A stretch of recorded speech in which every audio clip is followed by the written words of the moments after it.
Salve, salve galera, aqui é Fábio Martins do Gama, mais uma edição da Dimensão Geek TV. Programa de hoje especialíssimo, 35 anos de um dos melhores filmes de todos os tempos, Indiana Jones e os Caçadores da Arca Perdida. Exatamente. Talvez a melhor cria de George Lucas e Spielberg. Com certeza melhor.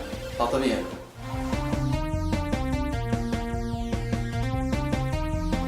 Em 1981 chegava aos cinemas de todo mundo Indiana Jones e os Caçadores da Arca Perdida, fruto da parceria entre Steven Spielberg e George Lucas, dois cineastas promissores, começando já a ser consagrados, né? Principalmente o Spielberg, naquela época. O George Lucas tinha uma mania. Ele fazia um filme, ele fugia da estreia e ia passar férias com a família. Então pra ele, tipo assim, entreguei o filme, é com vocês, e eu vou embora curtir minhas férias para fugir das críticas principalmente. E isso aconteceu em 77, ele tinha acabado de fazer Guerra nas Estrelas e se mandou com a família para o Havaí e convidou o Spielberg para acompanhá-lo nas férias, né? E lá eles começaram a discutir o conceito, porque o Spielberg tinha uma vontade de fazer um filme no esquema James Bond, de aventura.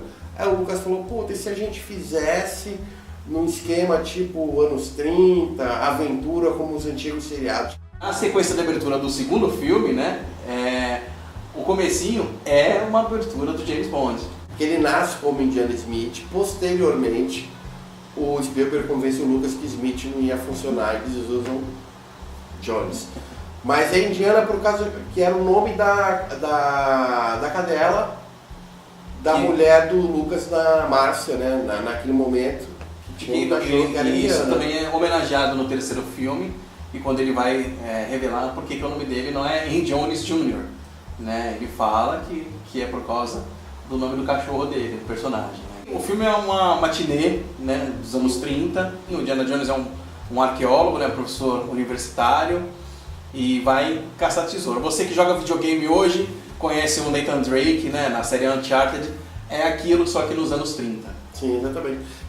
E a gente falar que é um filme legal talvez não diga o suficiente sobre ele, mas o Cronenberg usa esse filme como um exemplo de um filme bem feito, né? Tanto que ele chega a dizer que ele não conseguiu se desenvolver em todos os anos de carreira, o tanto que o Spielberg já tinha se desenvolvido em 81, né? O roteiro é muito legal, ele é muito divertido, é um filme que encanta toda uma geração, ele consegue agradar toda a família, né? Sim, ele ainda apresenta um período histórico bem legal, né? O filme se passa em 1936. Segunda Guerra. São 3 anos antes da guerra. A guerra vai de 39 a 45, né? Mas os nazistas já são os vilões da vez, né? E é muito bacana essa coisa de misturar ação com a arqueologia, né? Que o Indiana ele é um professor universitário, né? De história, religião, né? Sim, com religião. Então tem esse lado místico, tem um lado da bagunça, tem a brincadeira com as cobras. E é um filme que também não se leva a sério. É uma aventura, ele é feito para divertir. Ele arrastou multidões pro cinema. Ele foi sucesso no lançamento, ele foi sucesso em VHS. E eu acredito que hoje a meninada, se for no cinema assistir, vai se divertir. Os lançamentos em Blu-ray fizeram muito sucesso, né? Saíram um pacote com muitas edições extras, com cenas deletadas, testes de atores, inclusive um com o Tom Selleck, né? O grande Magnum. Ficou famoso, né? De saída, o Spielberg queria usar o Ford. Harrison Ford. Mas teve um problema, porque o Lucas já tinha usado Guerra nas Estrelas. Na Guerra das Estrelas e no American Graffiti. E ele não queria... Que é o Loucura de Verão. Isso, exatamente. Ele não queria sofrer a mesma síndrome que o Martin Scorsese sofria por usar sempre o Robert De Niro. Ele não queria que o Harrison Ford fosse o Bob dele, né? Então ele afastou o Harrison Ford e escolheu o Tom Selleck.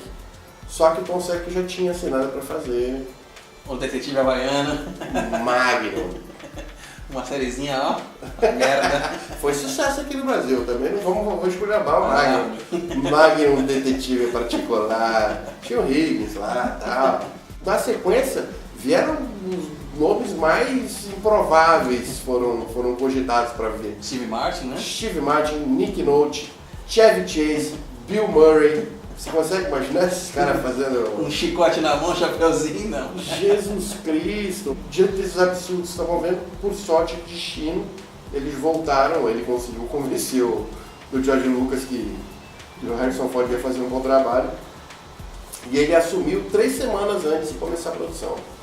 E lembrando que o roteiro também é de um outro escritor que ajudava, né, sempre o George Lucas, Exatamente. que é o Lawrence Kasdan. Exatamente.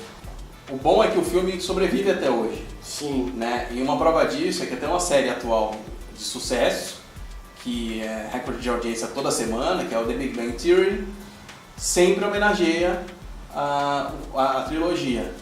E até brinca, né, tem um episódio que a Amy Farrah Fowler vai assistir pela primeira vez e ela entra em atrito com o Sheldon falando que o Indiana Jones, na verdade, ele caga com tudo. Que a arca ia acabar com os nazistas. E se ela tivesse deixado a arca para Berlim, tinha acabado com o Hitler. Com o Hitler, com os nazistas lá. E é bem divertido. Isso ele fica indignado, ele fica em choque, porque ele não tinha percebido isso. O filme também tem uma série de anedotas com relação à filmagem, né? Porque ele foi filmado muita da história se passou no deserto, né? E a locação foi na Tunísia, né?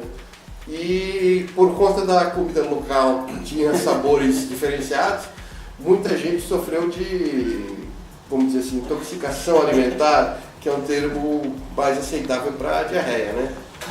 E aí... Exceto o Spielberg, exatamente, que levou seu kit de macarrão enlatado, passou 1 mês, 2 meses comendo aquilo. Exatamente. Mas não sofreu mal nenhum. A coisa foi tão triste que era para durar 6 semanas, a filmagem durou só 4. Ele apressou tudo para ir embora que ninguém aguentava mais. Uma cena clássica resulta mais disso, emblemática do filme, né? Resulta disso, né? Que é quando aparece o espadachim, mostrando toda aquela habilidade. O Harrison Ford estava que não se aguentava, estava que nem aquele jogador de futebol, estava até com a perna mole. E aí... ele tinha que acertar o chicote. Isso, né? Era pra ele desarmar o cara com o chicote. Mas ele tentou umas 10, 20 vezes, sei lá, não aguentava mais. Aí olhou pro Spielberg, deixa eu só dar um tiro nele. O Spielberg achou que ia ficar legal e deixou. E de certo a cena. E funcionou, foi uma das cenas mais engraçadas do filme, né?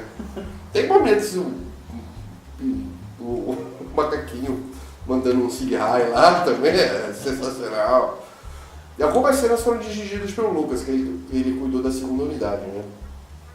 Mas o projeto inteiro ali tá o dedo do Spielberg, graças a Deus, né? E o Spielberg nessa época era um grande diretor de filme de aventura, né? Esse antes dele começar a fazer os filmes dele mais de fantasia e infantil. Sim.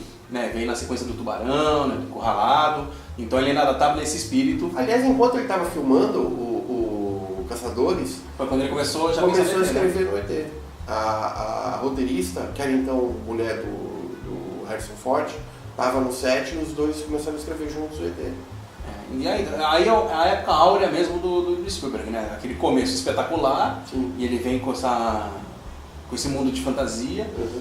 Então, essa homenagem aos anos 30 já abriu as portas para ele entrar nesse universo de fantasia. Sim. O problema do Spielberg acontece depois, é quando ele fica obcecado com a ideia de ganhar o Oscar e quer fazer um adulto. E ser levado a sério. E aí ele dá uns escorregados, faz uns filmes lacrimosos, meia boca e tal. Mas retomou, né? E agora ele um cara talentoso, isso aí não dá pra discutir.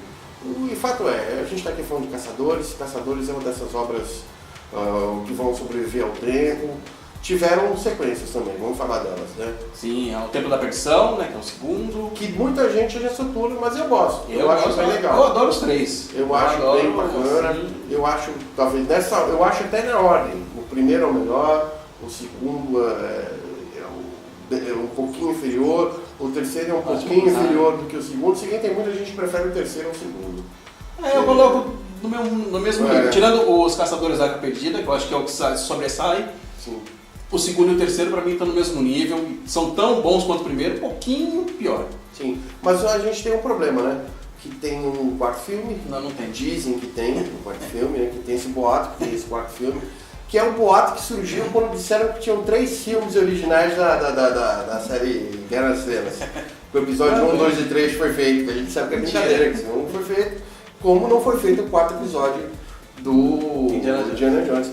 Que, aliás, ele está sendo planejado nesse momento, que o Harrison Ford bateu um fio lá pra galera e falou assim, estou à disposição, estou com vontade de fazer, e o pessoal está cogitando, né? A gente, por mais que a gente tenha medo deles estragarem tudo, a gente quer assistir, né?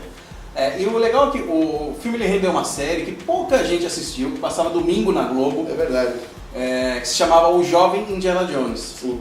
E era logo o período, né, que pegava...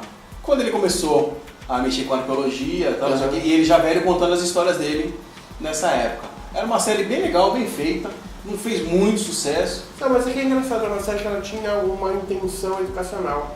Sim. De contar fatos históricos misturados na trama do... E era bem juvenil, ela era feita para criança mesmo. Eu não lembro se ela durou só uma temporada. Não, acho que são 2 temporadas, mas com poucos episódios. E assim, acabou sem grandes... Não foi um sucesso e tal. Mas vale lembrar que no 3º episódio, o River Phoenix faz uma participação vivendo o jovem Indiana Jones.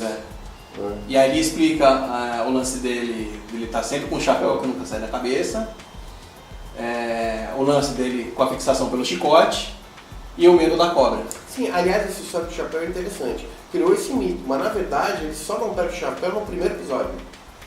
Porque inclusive eles fizeram isso de propósito, para ser uma homenagem aos filmes dos anos 30, que era deselegante aparecer sem o chapéu. Então ele nunca pega o chapéu. Tem sempre aquele negócio que ele passa escorregando por debaixo da porta, a porta tá fechando, mas a mãozinha vai lá e pega o chapéu.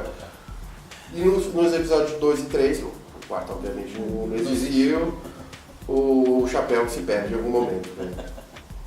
Mas é um filme espetacular. Tem toda uma magia envolvendo e anedotas, envolvendo o número de chicotes que foram usados, o número de jaquetas que foram usadas, como conseguia compor aquele visual, tudo. Até o fato dele ser meio arqueólogo gato e tal, até eles chegarem no nome da mocinha.